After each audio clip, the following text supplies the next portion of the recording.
Loyihani nomi Dari Pouchay. Eshitganmisizlar yo'qmi? Bir marta eshitganman, keyin qiziqmaganman. Mana. Endi qarang, u paytda nima uchun qiziqmagansiz? U paytda o'sha bir marta bergan o'sha omadni, lekin o'sha omadni ushlab qolmagansiz. Hozir ikkinchi marta yana sizga Alloh tarafdan berilgan bu omad hisoblanadi. Agar ikkinchi marta ham shu omadni ushlab qolmasangiz, qachondir afsuslanib qolasiz. Chunki bu loyiha hech qachon yopilib ketmaydigan narsa. Dunyo bo'yicha birinchi o'rinda turibdi bu loyiha. Hali shunaqangi zamon keladi, biz hozir birinchilardanmiz. Biz Titan doskalarda $100,000 pul o'tirgan paytimizda, o'sha ozginagina qoldi $100,000 chiqishimizga ham.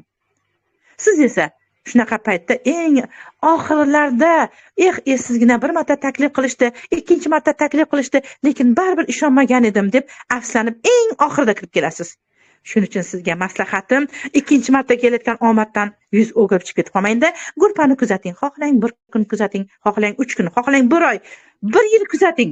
Kuzatish tekin. Sizdan hech kim majburlab, tomog'ingizni bo'g'ib hech kim qo'lingizdan pul olib qo'ymaydi. Qachonki ishonch hosil qilsangiz, ana o'shandan keyin to'lov qilib ro'yxatdan o'tishingiz mumkin. To'lov qilmasangiz ham mayli. Hozir eshitib turing. Loyihaning nomi Dari Pouchay. Mana shu gruppaning eng katta boshlig'i menman, lekin menga bir so'm bir tiyin pul bermaysiz. Shunchalik darajada jon desam ham, sizga dars bersam ham menga pul bermaysiz. Ana endi loyihani yaratgan inson rossiyalik multimillioner, programmist, kuchli programmist, 16 yil tajribaga bo'lgan inson Aleksandr Viktorovich degan inson mana shu loyihani o'ylab topdi.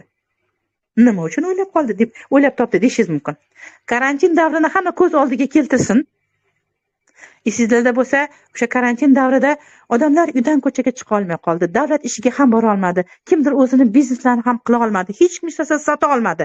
Shunaqa paytda xalqni qiynalayotganini ko'zi bilan ko'rgan Aleksandr programmist bo'lgani uchun men dedi, shunaqa zo'r ajoyib bitta loyiha yaratib beraman dedi. Odamlar uyda o'tirgan joyda bemalol pul topib, oilasini boqsa bo'ladi deb mana shu loyihani o'ylab topdi. Loyihaning nomini esa Dari Pouchay deb nom qo'ydi. O'zbek tilida esa sovg'a ber, sovg'a ol deb nom qo'ydi. Endi men sizga ekran orqali qanday qilib pul topishni o'rgataman. Ekranga qarab turing. Shu yerdamisiz?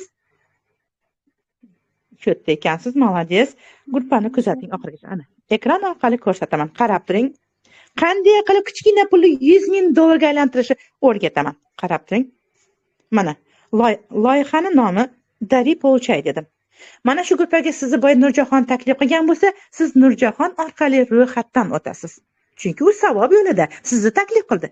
Kimdir lishkasiga o'tib yozadigan bo'lsa, mana